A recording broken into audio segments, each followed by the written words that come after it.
proposta, trazer para você dicas e orientações importantes, inclusive a partir de agora, nosso WhatsApp está liberado, 32220001, 32220001, é o telefone que você pode encaminhar aí a sua dúvida, a sua pergunta, porque o especialista está aqui ao vivo para responder você. O número está na tela, fique à vontade, 32220001, 32220001. Você pode escrever a pergunta, você pode gravar um áudio, do jeito que se sentir mais à vontade, pode encaminhar para a gente a pergunta, porque daqui a pouquinho vamos responder você. Antes eu vou cumprimentar aqui o Farlandes Guimarães, que está comigo ao vivo aqui nos estúdios da Minas FM. Bom dia, Farlandes, seja bem-vindo. Bom dia, Flaviano, bom dia, Ian, bom dia a todos os ouvintes, telespectadores. Novamente um prazer estar aqui nessa manhã. Prazer é sempre meu receber você aqui, receber o Dr. André também, para trazer aí dicas e orientações para os ouvintes e para os telespectadores. O número está na tela, é o telefone que você pode encaminhar a sua dúvida, 32220001. Antes até de responder aqui as dúvidas, né, a gente sempre traz uma dica importante, hoje não é diferente. Exatamente, Flaviano. Hoje a gente vai falar sobre um benefício que o INSS pouco divulga nos seus serviços, que é o benefício de auxílio acidente. É um benefício que a população pouco conhece, mas ele é muito importante. O que é o benefício do auxílio acidente?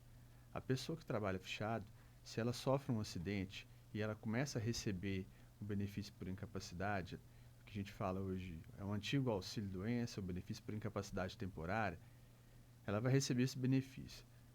Mas se essa pessoa, em razão desse acidente, ela ficou com uma sequela, Flaviano, que reduz a sua capacidade de trabalho, que ela não consegue competir de igual para igual com uma pessoa que não tem aquela sequela, o que o INSS tem que fazer? Ela vai receber o benefício por incapacidade temporária, o INSS deve fazer uma nova avaliação antes de suspender o benefício que ela está recebendo. Fazendo essa avaliação, se o perito do INSS identificar que aquela pessoa, em razão do acidente, ela ficou com uma sequela, ela teve a redução da sua capacidade para o trabalho reduzida, o INSS deve conceder esse benefício, que é o auxílio acidente, e ela vai receber esse benefício até se aposentar e pode voltar ao mercado de trabalho. É um benefício de caráter indenizatório. Não quer dizer que a pessoa está incapaz, quer dizer que ela teve um acidente e teve uma redução na sua capacidade de trabalho em razão desse acidente, e aí ela faz jus ao recebimento desse benefício até se aposentar. Quando ela se aposentar, ela deixa de receber esse benefício e vai receber a sua aposentadoria. Lembrando que é um benefício para as pessoas que trabalham de carteira assinada. A pessoa que trabalha por conta própria, essa pessoa não tem direito a esse auxílio acidente. É só a pessoa que trabalha de carteira assinada. Recebeu primeiro um benefício por incapacidade, recebeu o antigo auxílio-doença, e o INSS cessou esse benefício sem fazer uma avaliação se a pessoa ficou com uma sequela ou não. A pessoa que está nos assistindo, está nos ouvindo, que recebeu um benefício por incapacidade e teve algum tipo de sequela, teve a sua redução da capacidade para o trabalho, essa pessoa deve procurar um profissional, o profissional vai fazer uma avaliação, ela deve ter laudos, e aí sim vai procurar o Poder Judiciário para ter o reconhecimento desse direito. Lembrando que é de praxe o INSS, infelizmente, o INSS não faz essa avaliação, deveria fazer essa avaliação, identificando que a pessoa teve essa redução da capacidade para o trabalho, já conceder esse benefício de forma imediata, e aí a pessoa pode voltar ao mercado de trabalho, mas ela vai receber esse benefício até se aposentar. Essa é a dica de hoje, um benefício muito importante que poucas pessoas sabem. E essa é a proposta do quadro Café com Previdência, trazer para você informação, né? Deixar você por dentro do que é o seu direito. Você pode participar através de perguntas, 32220001, 32220001 é o telefone que você pode encaminhar a sua dúvida. Inclusive a gente vai começar agora a responder os ouvintes e telespectadores do programa. Vamos lá, Ian. Flaviano, bom dia, doutor Falange, tudo bem? Meu nome é William. Doutor Falange, eu gostaria de saber se mudou alguma coisa referente à aposentadoria especial. Me parece que o Congresso aprovou, só que falta o Senado aprovar. O senhor tem alguma notícia sobre isso? Eu tenho 60 anos e já tenho mais de 35 anos de contribuição. Interessante a pergunta, William. Muito obrigado pela pergunta. A aposentadoria especial é o benefício mais complexo da Previdência, juntamente com o benefício por incapacidade, que envolve perícia médica. A aposentadoria especial, Flaviana, ela foi duramente afetada na reforma da Previdência de 2019. Antes a gente não tinha uma idade mínima para conceder o benefício de aposentadoria especial. Com a reforma da Previdência, criou-se também as regras de transição específicas para o benefício da aposentadoria especial. De lá para cá, não houve uma mudança que vá beneficiar o trabalhador. Então, William, infelizmente, a gente está com aquele cenário de pós-reforma da Previdência que afetou drasticamente as pessoas que trabalham em atividade insalubre, a partir de agora com a imposição de uma idade mínima, além de preencher os requisitos, a pessoa também tem que ter uma idade mínima, um homem. Então, essa discussão que está lá no Congresso sobre a aposentadoria especial, eu acredito que a gente não vai ter campo político nesse momento, né, até para o governo gastar mais. Qualquer projeto que vá beneficiar o trabalhador, o governo faz um cálculo, olha, o que a gente vai gastar mais com esse projeto, e se for para gastar, o governo, nesse momento, ele não vai colocar apoio político para qualquer tipo de aprovação que vai beneficiar o trabalhador. Então, eu acredito que essa proposta não deve encaminhar, assim como outras que vão gerar algum tipo de gasto para o governo. A gente tem uma discussão sobre a aposentadoria especial, aí já no âmbito do Poder Judiciário, Flaviano, o Supremo está discutindo as regras da aposentadoria especial, a constitucionalidade da aposentadoria especial, em especial dessas mudanças que tiveram a partir de 2019. O julgamento está empatado no Supremo, mas eu vejo também com muito ceticismo a possibilidade de ter um reconhecimento, o Supremo reconhecer que as regras de 2019, aprovadas pelo Congresso Nacional, não podem ser aplicadas, até porque foi uma tramitação que houve a discussão. Às vezes a gente não concorda com a forma que foi discutido, poderia ter sido discutido com uma profundidade maior, teve uma velocidade exagerada na discussão envolvendo a reforma da Previdência de 2019, mas o Congresso aprovou, só que judicializar essa questão, o Supremo está se debatendo lá nessa questão envolvendo a aposentadoria especial. Eu acredito que a gente não vai ter sucesso, infelizmente, sobre essa discussão. E as regras serão essas, de fato, que estão sendo aplicadas desde 2019. William, eu recomendo, no seu caso, procure a ajuda de um profissional para identificar, avaliar seu cadastro, avaliar os laudos que você tem e possível enquadramento em uma dessas regras de transição ou conversão do período especial em comum para você atingir uma regra de transição que vai gerar algum tipo de benefício para você. Eu tenho a participação do Kleber aqui, muito obrigado, viu, Kleber? Ele quer saber o seguinte, como recuperar o PPP de uma empresa fechada ou falida? Ele vai procurar um advogado, né? Esse advogado vai fazer uma avaliação para ele, buscando a melhor alternativa. Há possibilidade, né? Aí, de fato, ele vai acionar a pessoa que é responsável pela empresa, se ainda existe. Se não existe, ele vai tentar um outro tipo de prova para comprovar que ele exercia, de fato, aquela atividade insalubre. Mas o primeiro passo é procurar orientação. É mais difícil, mas não é impossível essa comprovação. Eu tenho aqui outra participação, é a participação da Regina. Vamos lá, Ian, pode trazer. Bom dia. Eu queria perguntar, porque eu escutei no Jornal Nacional sobre quem tem MEI tem que fazer o cadastro no TED. O que é isso? Olha, novamente O MEI está sempre, assim, como principal dúvida de todo mundo, né? Sempre a gente fala aqui sobre o MEI e acho que tem que ir para frente com as mudanças que o governo deve apresentar em breve. Isso vai surgir bastante aqui no programa. Olha, muita gente está no MEI e, de fato, não preenche os requisitos para estar no MEI, né? O MEI foi criado no sentido de iniciar a formalização do microempreendedor de forma transitória. Olha, eu vou ficar no MEI por X anos, ou vou colocar 3 anos, 2 anos, e depois, a partir do momento que meu negócio já começar a girar, eu mudo meu enquadramento tributário e deixe de ser MEI. Né? Mas o que a gente vê são as pessoas, olha, querem ficar no MEI e estoura ali a margem de faturamento, arruma um outro CPF. Infelizmente, essa é a realidade e o governo tem que tratar isso para não gerar um problema maior para o Caixa da Previdência Social. A pergunta da ouvinte, eu não entendi essa sigla que ela falou, de fato eu não conheço, e o cadastro do MEI deve ser atualizado periodicamente, né? Todas as informações. Eu não acompanhei essa notícia, mas envolvendo, sempre que a população vê algum tipo de informação, atualização cadastral, é interessante providenciar esse tipo de cadastro e atualização, porque hoje tem um cruzamento de dados, às vezes a pessoa pode ter a suspensão de algum tipo de benefício, então o ideal é procurar orientação, mas essa informação que ela trouxe, Flaviana, eu não tenho conhecimento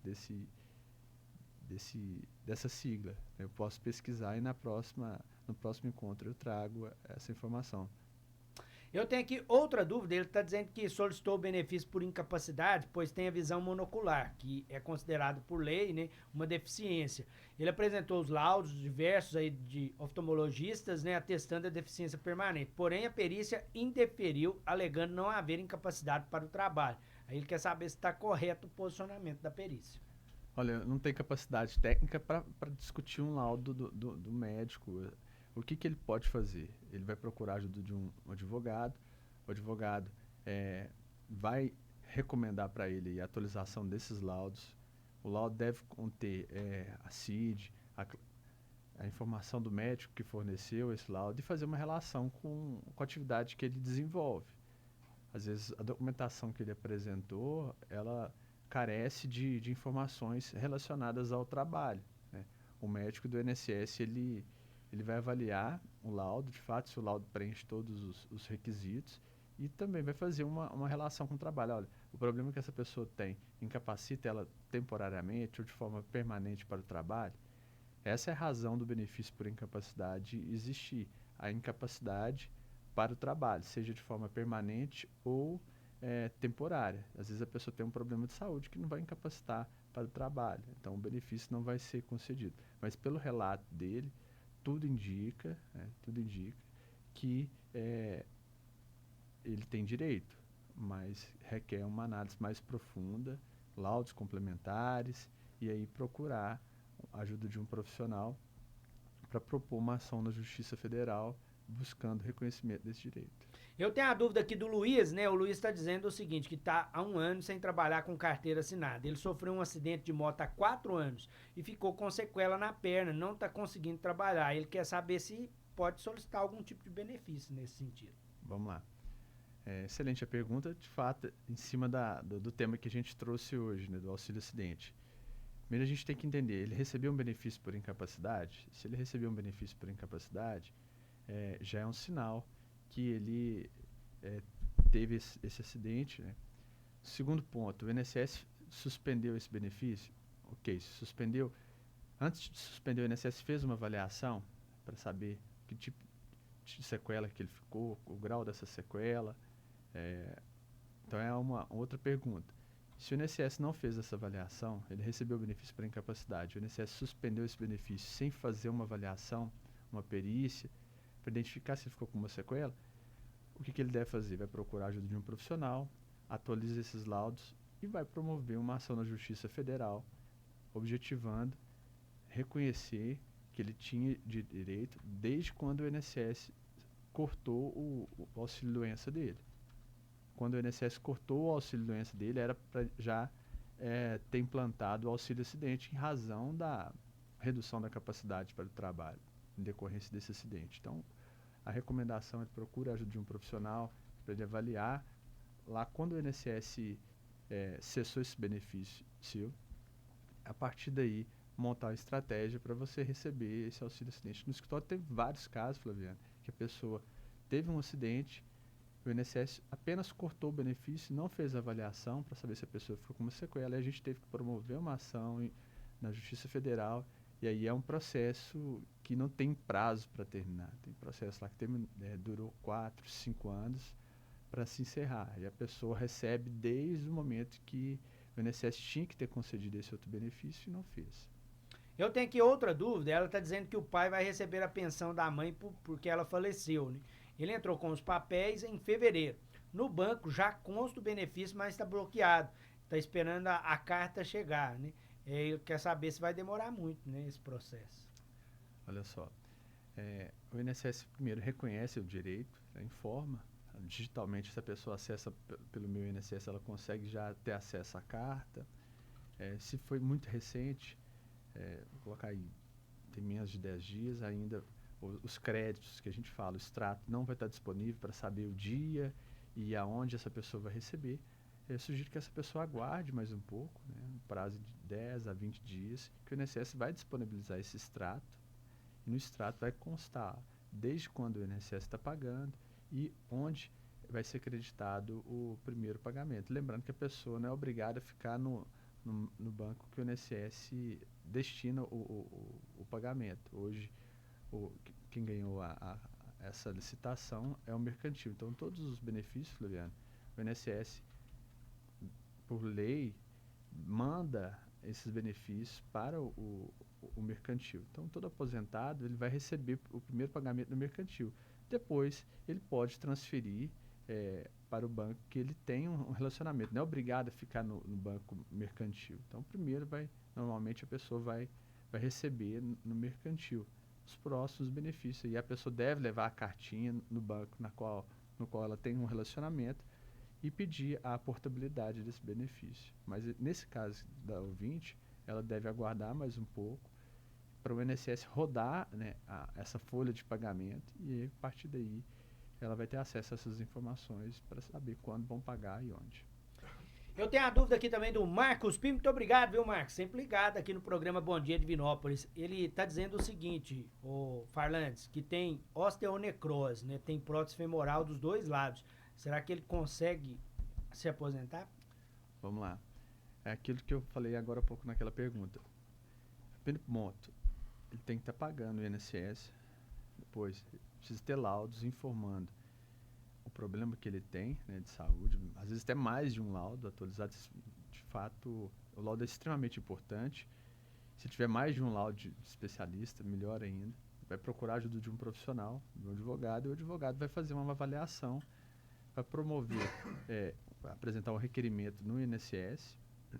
Se o benefício do INSS for negado, e aí ele vai ter laudos bons, né, para promover uma ação na Justiça Federal buscando ou a aposentadoria por incapacidade permanente, que é a antiga aposentadoria por invalidez, ou o antigo auxílio-doença, que é o benefício por incapacidade temporária. Vai depender do grau desse problema dele de saúde, se incapacita ele para o trabalho. Pelo que eu tenho acompanhado, né, tem casos nesse sentido lá no escritório, a Justiça tem se posicionado no sentido de conceder o benefício por incapacidade temporária. Existe possibilidade da pessoa estar recuperando. Eu penso um pouco diferente, né, nesse sentido, porque é um desgaste que a pessoa tem e isso ele não evolui, né? Na verdade, a pessoa tem uma piora de forma bem gradativa desse quadro de saúde. Então, eu penso diferente, mas o entendimento da Justiça é no sentido de conceder o benefício por incapacidade temporária. Agora, se ele vai aposentar ou não, vai depender do processo que vai ser montado e se houver um agravamento, aí pode ser que ele consiga a aposentadoria. Mas pelo relato que ele trouxe aí e pelo caso que tem idêntico no escritório e pela pesquisa que a gente tem feito da jurisprudência, a Justiça tem se posicionado no sentido de dar o benefício temporário, não a aposentadoria permanente. Essa é a participação do Dr. Farlandes, ao vivo aqui no programa Bom Dia Divinópolis, né? Essa é a participação e o quadro Café com Previdência toda semana disponível para você aqui pela Minas FM e também pela TV Candidez. Muito obrigado, viu, Farlandes, pela presença. Eu que agradeço, Flaviana, agradeço a todos os ouvintes, telespectadores, e muito obrigado aí pelo suporte sempre. Bom dia a todos. E eu reforço aqui que a participação fica sempre disponível para você lá no portal sistemampa.com.br, porque serve também de orientação para outras pessoas. É só acessar o portal sistemampa.com.br.